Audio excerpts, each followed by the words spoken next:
ఒక వ్యక్తి భార్యకి మామిడి చెట్టు అంటే చాలా ఇష్టమని అది ఉన్న ఇంటిని కొనుక్కుంటాడు. బంధువులు కావలసిన వాళ్ళు వాస్తు చూపించుకోవాలని పట్టుబడతారు. తప్పక ఒక వాస్తు విశేషజ్ఞుణ్ణి వెంటబెట్టుకుని కారులో వెళ్తుండగా ఎవరు వెనుక నుండి వచ్చి హారన్ కొట్టినా స్పీడ్ తగ్గించుకొని వాళ్ళని ఓవర్టేక్ చేయనీయడం గమనించిన వాస్తు గురువు ఎందుకలా చేస్తున్నారు అని అడుగుతాడు. అంటే ఆ వెనుక వచ్చే అతనికి మనకంటే ఎంత అవసరం ఉందో ముందుకు వెళ్లడానికి అని అతనికి దారిచ్చాను అని అంటాడు. దాదాపు ఇంటి దగ్గర కాలనీకి ఎంటర్ అవుతుంటే ఒక పిల్లవాడు పరిగెత్తుకుంటూ కారు ముందు నుంచి వెళ్లడం చూసి బ్రేక్ వేసి కారు ఆపేసి ఇంకెవరైనా పిల్లాడు వస్తాడేమో అని చూస్తుండగా మరొక పిల్లాడు కూడా కారు ముందు నుంచి వెళ్తాడు. అప్పుడు ఆ వాస్తు జ్ఞాని, ఇంకొక పిల్లవాడు మీకు వస్తాడని ఎలా తెలుసండి అని అడుగుతాడు. పిల్లలెప్పుడూ ఒంటరిగా ఆడుకోరు కదండి, స్నేహితులతోనే ఆడతారు అని అంటాడు.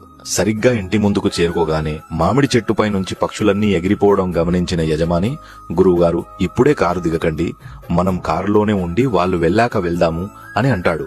కాని ఆ వాస్తు గురువు అక్కడ ఎవరూ లేరు కదా అని మనసులో అనుకుంటూ చూస్తుండగానే కొంతమంది పిల్లలు వచ్చి ఆ మామిడి చెట్టుకు రాలిన పళ్ళను తీసుకుని వెళ్తారు. అది చూసి షాక్ అయిన గురువు గారితో నవ్వి, పిల్లవాళ్లు రాళ్లు కొడితేనే కదండి చెట్లపైన ఉన్న పక్షులు ఎగిరిపోయాయి, మనం యజమానులుగా దిగితే వాళ్ళు కంగారు పడడం, పరిగెత్తడం, దెబ్బలు తగిలించుకోవడం లాంటివి చేస్తారు, అందుకే ఆగమని చెప్పాను అని అంటాడు. మరో 2 అడుగులు వేశాక గురువుగారు, పక్కింటి వాళ్ళు మనల్ని చూస్తుంటారు, పలకరించి వెళ్దామా అని అంటారు.